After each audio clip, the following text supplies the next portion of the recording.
Hello दोस्तों, Shekhar Rajput channel में आप सभी लोगों को स्वागत है। आइए हम क्लास 10th की सामाजिक विज्ञान पढ़ाने जा रहे हैं। बिल्कुल इम्पोर्टेंट प्रश्न की ओर चल रहे हैं। जी हाँ, बिल्कुल इम्पोर्टेंट प्रश्न की ओर चल रहे हैं जो बोर्ड एग्जाम में आने वाले हैं। यदि आप हमारे चैनल पर नए हैं तो चैनल को सब्सक्राइब कर लीजिए, बेल आइकन की घंटी दबा दीजिए। चलिए, तो पाठ का नाम है लोकतंत्र की चुनौतियां। बहुत ही प्यारे प्यारे प्रश्न हैं जो बोर्ड एग्जाम के लिए बिल्कुल इंपॉर्टेंट है। राजनीतिक शास्त्र आपको पढ़ा रहे हैं, ठीक है ना।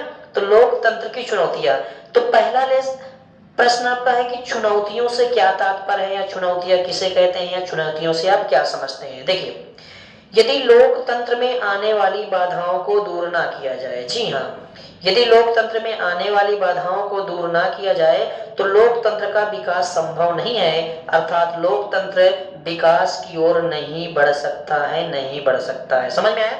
ये मतलब अगर लोकतंत्र में आने वाली बाधाओं को दूर ना किया जाए, उन्हें रोका ना जाए, तो लोकतंत्र का विकास बिल्कुल संभव नहीं। अर्थात लोकतंत्र का विकास संभव नहीं होता, लोकतंत्र आगे नहीं बढ़ सकता है, नहीं बढ़ सकता है, नहीं बढ़ सकता है। ठीक है ना।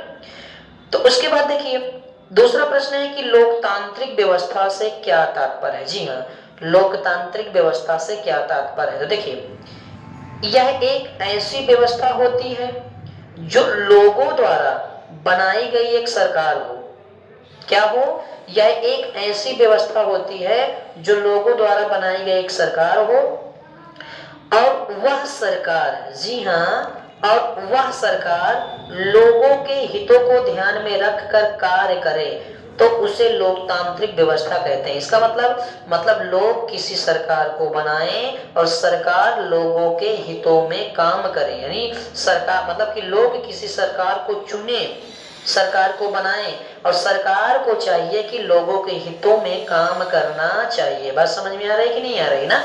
तो एक ऐसी व्यवस्था हो जो लोगों द्वारा बनाई गई एक सरकार हो, वह सरकार लोगों के हितों को ध्यान में रखकर कार्य करे, तो ऐसी व्यवस्था को लोकतांत्रिक व्यवस्था कहते हैं। क्लियर हो गया? चलिए, अगला प्रश्न की ओर चलते हैं। बड़े इंपॉर्टेंट प्रश्न है कि सांप्रदायिकता से क्या तात्पर्य है। जी हाँ, सांप्रदायिकता से क्या तात्पर्य है। जी हाँ, सांप्रदायिकता, देखिए, बहुत ही प्यारा प्रश्न है कि सांप्रदायिकता से क्या तात्पर्य है। देखिए, जब किसी भी धर्म के लोग अपने धर्म को दूसरे धर्म के लोगों से उच्च समझने लगे, मतलब जब किसी भी धर्म के लोग अपने धर्म को दूसरे धर्म की अपेक्षा उच्च समझने लगे, अच्छा मानने लगे, ऊंचा मानने लगे, और अपने धर्म का प्रचार प्रसार करने लगे और दूसरे धर्म को नीचा दिखाने लगे, तो ऐसी सोच को सांप्रदायिकता कहते हैं। ऐसे विचार को सांप्रदायिकता कहते हैं। क्या समझ में आया? सर समझ में आ गया। आपने कहा कि जब किसी भी धर्म के लोग अपने धर्म को उच्च समझने लगे और अपने धर्म का प्रचार प्रसार करने लगे और दूसरे धर्म को नीचा दिखाने लगे, तो ऐसी सोच और विचार को सांप्रदायिकता कहते हैं। बिल्कुल आपने सही समझा, बिल्कुल आपने सही समझा, बिल्कुल यही है जो आप समझ रहे हैं। ठीक है ना।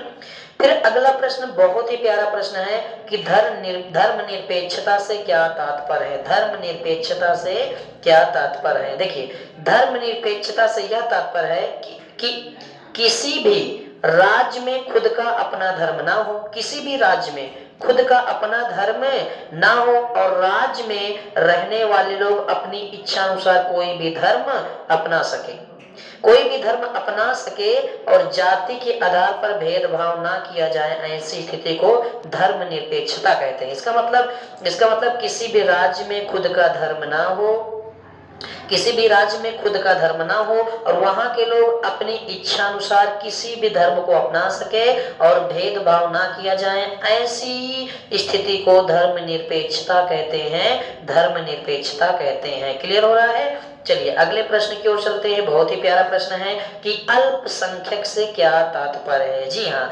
अल्पसंख्यक से क्या तात्पर्य है। तो देखिए, अल्पसंख्यक से तात्पर्य है जाति धर्म भाषा की कमी होना। जाति धर्म भाषा की कमी होना अल्पसंख्यक कहलाता है। ठीक है ना। फिर अगला प्रश्न है कि निरक्षरता से क्या तात्पर्य है। निरक्षरता से क्या तात्पर्य है। देखिए, निरक्षरता से यह तात्पर्य है कि लोगों को अक्षरों का ज्ञान न होना, अर्थात पढ़े लिखे ना होना, मतलब कि निरक्षरता कहलाता है। लोगों को अक्षरों का ज्ञान ना होना तथा पढ़े लिखे ना होना निरक्षरता कहलाता है। इसमें एक बड़ा प्यारा प्रश्न है कि आरटीआई क्या है, यानी इसका अर्थ क्या है। देखिए आरटीआई का मतलब होता है राइट टू इंफॉर्मेशन, अर्थात सूचना का अधिकार। ये 2005 में चलाया गया था, ठीक है ना। उसके बाद हमें इंपॉर्टेंट प्रश्न की ओर चलते हैं। बहुत ही प्यारा प्रश्न है, बहुत ही। उत्तर प्रदेश सरकार ने एक सर्वेक्षण के दौरान यानी जांच के दौरान क्या पाया, क्या पाया, क्या पाया, क्या पाया। तो बहुत ही प्यारा प्रश्न है, आप इसे देखिए कि बहुत ही सुंदर सा प्रश्न है। चलिए ये देखते हैं। देखिए उत्तर प्रदेश सरकार ने सर्वेक्षण के दौरान यहाँ पाया कि जो ग्रामीण क्षेत्रों में प्राथमिक स्वास्थ्य केंद्र होते हैं जहां दवाई मिलती हैं, वहां अधिकांश डॉक्टर अनुपस्थित पाए गए। वहां अधिकांश डॉक्टर अनुपस्थित पाए गए, वहां अधिकांश डॉक्टर। देखिए उत्तर प्रदेश सरकार ने सर्वेक्षण के दौरान यह पाया कि जो ग्रामीण क्षेत्रों में प्राथमिक स्वास्थ्य केंद्र होते हैं वहां अधिकांश डॉक्टर अनुपस्थित पाए गए, और वह अधिकतर शहरों में अपने निजी अभ्यास करते हैं और महीने में एक ही 2 बार घूमने आते हैं, ठीक है ना। यही कारण है कि लोग इलाज कराने के लिए शहर जाते हैं या जाना पड़ता है या प्राइवेट अस्पतालों में जाना पड़ता है। तो क्या समझ में आया कि सरकार ने सर्वेक्षण के दौरान यह पाया कि जो ग्रामीण क्षेत्र में प्राथमिक स्वास्थ्य केंद्र होते हैं वहां अक्सर डॉक्टर अनुपस्थित पाए जाते हैं। वे अपनी निजी प्रैक्टिस के लिए शहरों में प्रैक्टिस करते हैं और महीने में 1-2 बार घूमने के लिए आते हैं। यही कारण है कि उन्हें कभी कभी मरीजों को लेकर शहर जाना पड़ता है या तो प्राइवेट अस्पतालों में इलाज करवाना पड़ता है। लास्ट प्रश्न ये है कि विश्व में कुछ देश, जी हाँ, विश्व में कुछ देश है किस प्रकार लोकतंत्र को बुनियादी आधार बनाने की चुनौती का सामना कर रहे हैं। तो आप देखिए कि विश्व भर में अभी भी 1/4 हिस्से में शासन व्यवस्था नहीं है। जी हाँ, विश्व भर में अभी भी 1/4 हिस्से में शासन व्यवस्था नहीं है। ऐसे क्षेत्रों में लोकतंत्र के लिए बहुत ही मुश्किल चुनौतियां हैं।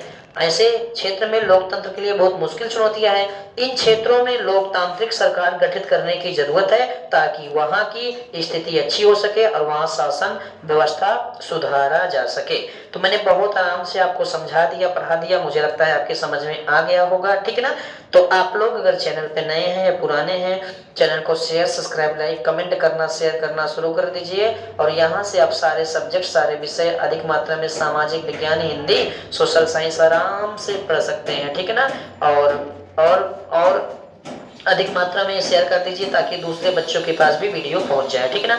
अगर आप कहिए तो मैं एक बार स्पीड में और दोहरा सकता हूं, बहुत स्पीड में। देखिए मैं दोहरा देता हूं। देखिए चुनौतियां क्या हैं। चुनौतियां, यदि लोकतंत्र में आने वाली बाधाओं को दूर न किया जाए तो लोकतंत्र संभव नहीं है, अर्थात लोकतंत्र असफल हो जाएगा, आगे नहीं बढ़ पाएगा, ठीक है ना। अगला प्रश्न बहुत प्यारा है कि लोकतांत्रिक व्यवस्था से आप क्या समझते हैं। मतलब एक ऐसी व्यवस्था जो लोगों द्वारा चुनी गई एक सरकार हो और सरकार लोगों के हितों में काम करे, लोगों को ध्यान देकर काम करे, ठीक है ना। अगला प्रश्न है कि सांप्रदायिकता क्या है। सांप्रदायिकता का मतलब किसी राज्य में खुद का धर्म, किसी राज्य में मतलब जब किसी धर्म के लोग अपने धर्म को दूसरे धर्म से उच्च समझने लगे और अपने धर्म का प्रचार प्रसार करने लगे और दूसरे धर्म को नीचा दिखाने लगे, तो ऐसी सोच को सांप्रदायिकता कहते हैं, ठीक है ना। एक प्रश्न यहाँ क्या है, बहुत ही प्यारा, यहाँ एक प्रश्न और है, बहुत ही प्यारा प्रश्न है कि धर्मनिरपेक्षता से क्या तात्पर्य है। देखिए धर्मनिरपेक्षता से यह तात्पर्य है कि किसी भी राज्य में अपने धर्म का ना होना और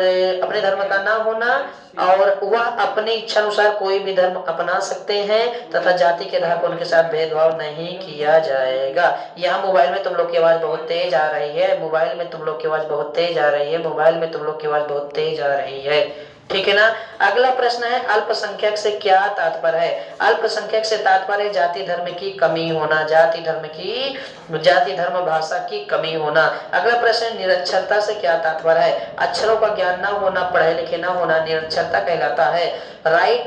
आरटीआई राइट टू इंफॉर्मेशन, ठीक है ना। लास्ट यह आपका एक प्रश्न है कि उत्तर प्रदेश सरकार ने सर्वेक्षण के दौरान क्या पाया कि जो अधिकांश डॉक्टर होते हैं वह जो ग्रामीण क्षेत्रों में प्राथमिक स्वास्थ्य केंद्र होते हैं वह अनुपस्थित पाए जाते हैं। वह शहरों में प्रैक्टिस करते रहते हैं, अभ्यास करते रहते हैं और महीने में 1-2 बार ही वह वापस आते हैं, जिसकी वजह से कभी कभी लोगों को इलाज के लिए शहर जाना पड़ता है, ऐसी कंडीशन आ जाती है। फिर लास्ट प्रश्न ये है। तो ओके दोस्तों, थैंक यू। आप लोग चैनल को शेयर, सब्सक्राइब, लाइक, कमेंट करना शुरू कर दीजिए और अच्छी तैयारी करिए। हम धीरे धीरे सारी तैयारियां आपकी करा देंगे। ओके दोस्तों, थैंक यू।